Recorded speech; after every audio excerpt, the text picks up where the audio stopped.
Mga magsasaka sa San Nicolas tumanggap ng tig 3,000 pesos na fuel assistance. Para sa detalye, alamin sa ulat ni Idol Joanna Tivera.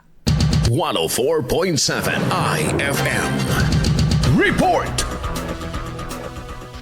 Tanggap ng 3,000 pesos fuel assistance ang nasa 87 magsasaka mula sa iba't ibang barangay ng San Nicolas bilang tulong upang maibsan ang gasto sa pagsasaka. Ayon sa lokal na pamahalaan, layo ng tulong na mapataas ang produksyon at mabawasan ang pasanin ng mga magsasaka sa gitna ng mataas na presyo ng produktong petrolyo. Binigyang diin sa distribusyon ang kahalagahan ng gasolina sa pagpapatakbo ng mga kagamitang pansaka. Positibo naman ang mga benepisyaryo sa magiging epekto nito sa kanilang kabuhayan upang maging epesyente at tuloy-tuloy ang kanilang kabuhayan. Kasama mula dito sa IFM Dagupan, ito si Idol Joanna De Vera, Tatak IFM.